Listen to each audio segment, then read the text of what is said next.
Hello students, আমি সুমন পাল। তোমরা দেখছো আমার YouTube channel Suman study centre. আজকে এই ভিডিওতে সরল অঙ্কের সমাধান কিভাবে করতে হয় সেই বিষয় নিয়ে আলোচনা করব। খাতার ডান দিকে দেখতে পাচ্ছ আমি একটি শব্দ লিখেছি, বদমাশ। আসলে এটি কোনো শব্দ নয়, সরল অঙ্কের সমাধান বের করবার নিয়ম। অর্থাৎ সরল অঙ্কে কোন চিহ্নের কাজ আগে বা পরে হবে তা মনে রাখার একটি ট্রিক। তাহলে চলো আমরা জেনে নিই এই বদমাস এর পূর্ণ রূপটা কি। তোমরা দেখতে পাচ্ছ এই বদমাস এর সবগুলি লেটার আমি পরপর লিখে নিয়েছি। এখানে প্রত্যেকটি লেটার এক একটি চিহ্নকে বোঝায়। বি বোঝায় ব্র্যাকেটস অর্থাৎ বন্ধনী। ও বোঝায় অফ,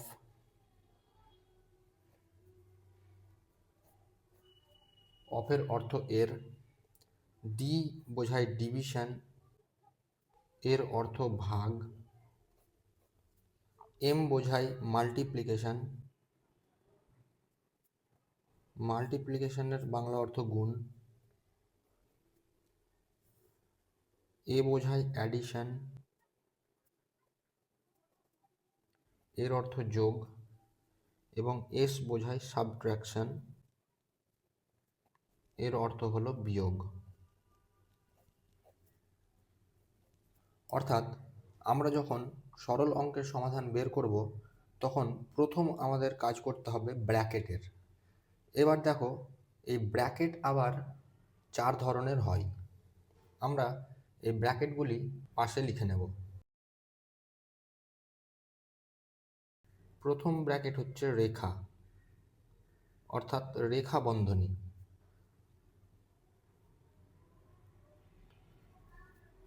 দ্বিতীয় হচ্ছে প্রথম বন্ধনী এবং তৃতীয় হচ্ছে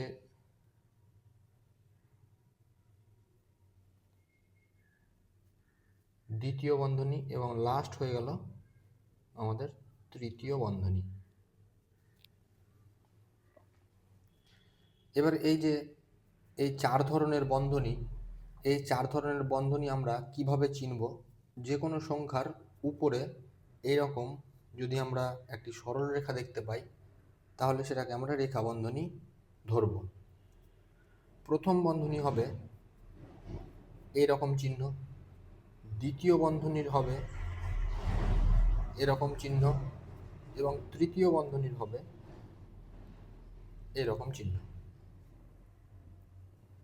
এবার আমরা সরল অঙ্কের সমাধান বের করবার সময় সর্বপ্রথম ব্র্যাকেটের কাজটি করব এবং এই ব্র্যাকেটের মধ্যে প্রথমে আমরা রেখা বন্ধনীর কাজ করব, তারপর প্রথম বন্ধনী, তারপর দ্বিতীয় বন্ধনী এবং লাস্টে তৃতীয় বন্ধনীর কাজ করব।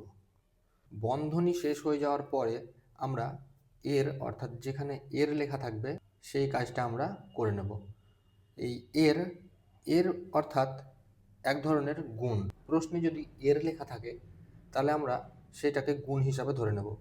যেমন ধরে নাও 2/5, এটা আমরা এইভাবে লিখব, 2 গুণ 5 সমান 10। অর্থাৎ এই গুণ চিহ্নটা আমরা মনে মনে ভেবে নেব যে এর মানে আমাদের এই দুটোকে গুণ করতে বলা হয়েছে। এরপর আমাদের এর এর কাজ হয়ে গেলে আমরা সরাসরি চলে আসবো ভাগে। অর্থাৎ প্রশ্নে যদি ভাগ দেওয়া থাকে তাহলে সেই কাজটা আমরা আগে করব এবং তারপরে আমরা গুণের কাজ করব এবং তারপরে যোগ এবং তারপরে বিয়োগ। যেমন ধরো এই প্রথমে আমাদের এর দেওয়া আছে এবং পরে আমাদের গুণ চিহ্ন দেওয়া আছে। এক্ষেত্রে আমরা একটা উদাহরণ দিয়ে তোমাদের বুঝিয়ে দিই।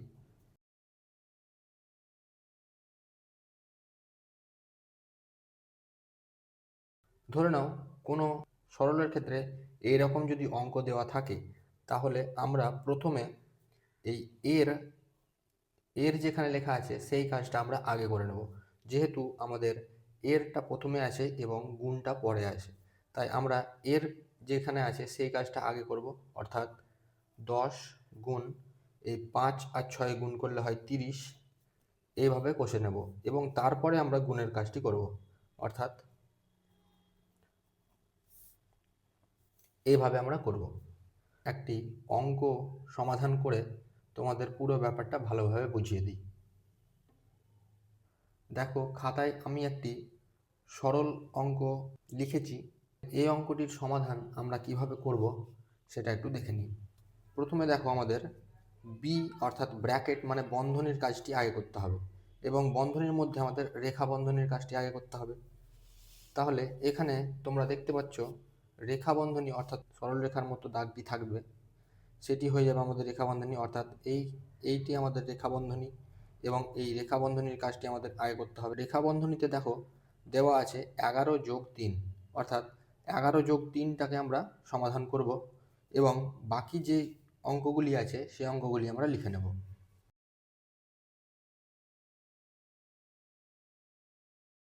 যোগ, এরপরে দেখো রেখা বন্ধনী অর্থাৎ 11+3 মানে 11+3 মানে আমরা জানি 14, এবং তারপরে গুণ 4,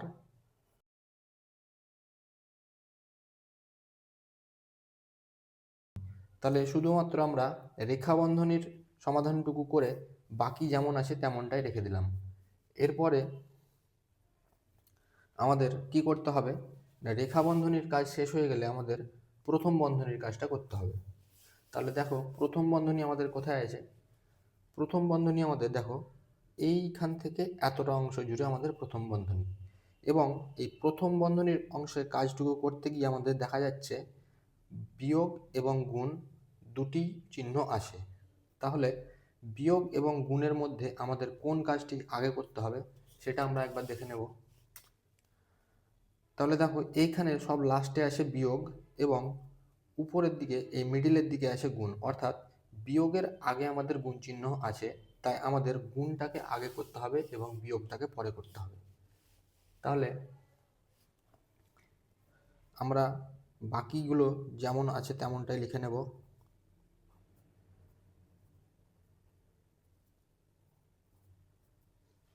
এবারে দেখো, আমাদের প্রথমে গুণের অংশটুকু করতে হবে, অর্থাৎ 14 আর 4 গুণ করতে হবে, এবং 14 আর 4 গুণ করে এই 110 থেকে বিয়োগ করতে হবে। অর্থাৎ 14 আর 4 গুণ করলে আমরা জানি 56 হয়, এবং 110 থেকে 56 বিয়োগ করলে আমাদের ফলাফলটা 54 দাঁড়ায়। অর্থাৎ আমরা এই প্রথম বন্ধনীর অংশটুকু থেকে 54 পাওয়া যাচ্ছে। 54 লিখে নিলাম। তারপরে দেখো, প্রথম বন্ধনীর কাজ শেষ হয়ে গেছে, এরপরে ভাগ 9। তাহলে আমাদের প্রথম বন্ধনীর কাজ শেষ হয়ে গেল। এরপরে আমাদের প্রথম বন্ধনীর কাজ শেষ হয়ে গেলে আমাদের কি করতে হবে না, দ্বিতীয় বন্ধনীর কাজটি করতে হবে। এবারে আমরা দেখব দ্বিতীয় বন্ধনী কোথায় আছে। দেখো, দ্বিতীয় বন্ধনীর ক্ষেত্রে এখানে শুধু 54/9 আছে, অর্থাৎ আমাদেরকে এই দ্বিতীয় বন্ধনীর কাজ অর্থাৎ ভাগটা করে নিতে হবে, এবং বাদ বাকি যা আছে আমরা তাই লিখে নেব।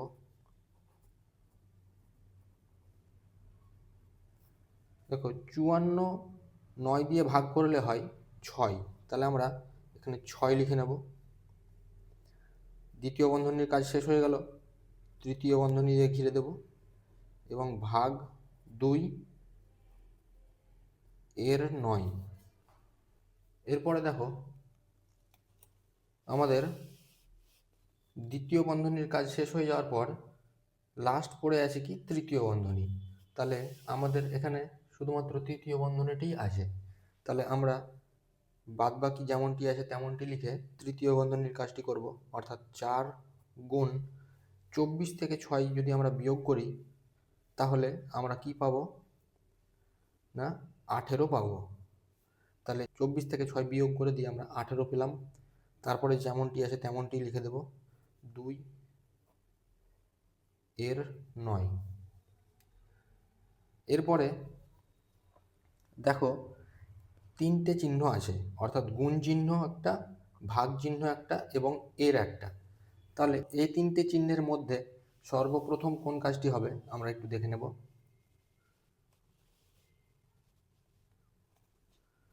দেখো, গুণ এইখানে আছে, তার আগে আছে ভাগ, এবং তারও আগে আছে এর, অর্থাৎ আমাদের এই তিনটে চিহ্নের মধ্যে প্রথমে আমাদের এর যেখানে লেখা আছে সেই কাজটি আগে করতে হবে। আর এর মানে আমি তোমাদের এখানে বুঝিয়েছিলাম যে এর অর্থাৎ গুণ, কিন্তু আমরা সেটাকে গুণ চিহ্ন না বসিয়ে আমরা সরাসরি গুণ করে দেব। তাহলে আমরা এখানে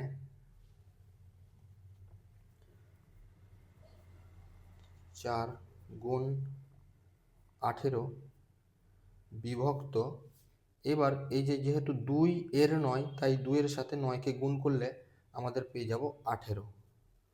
তাহলে আমরা মনে মনে গুণটা করে নিলাম, গুণ চিহ্নটা না বসিয়ে। তাহলে এর কাজ আমাদের হয়ে গেল। এরপরে আসে আমাদের গুণ আর ভাগ। তাহলে গুণ আর ভাগের ক্ষেত্রে আমাদের প্রথমে ভাগের কাজটি করতে হবে, তারপরে গুণের কাজটি করতে হবে। তাহলে প্রথমে আমরা ভাগের কাজটি করব এবং পরে গুণের কাজটি করব।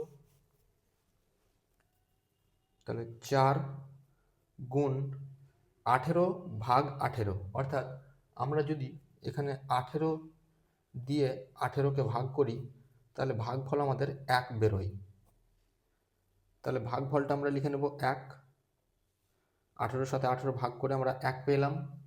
এরপরে আমাদের শুধুমাত্র গুণ আসে, অর্থাৎ 4 গুণ 1 সমান 4। তাহলে এটি আমাদের অ্যান্সার।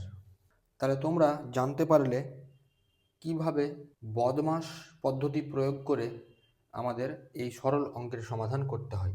তোমাদের যদি কোথাও বুঝতে অসুবিধে হয় তাহলে আমাকে কমেন্টে জানাও। ভিডিওটি ভালো লাগলে অবশ্যই চ্যানেলটিকে লাইক এবং শেয়ার করো, এবং যারা চ্যানেলে নতুন তারা চ্যানেলটিকে সাবস্ক্রাইব করো। ধন্যবাদ।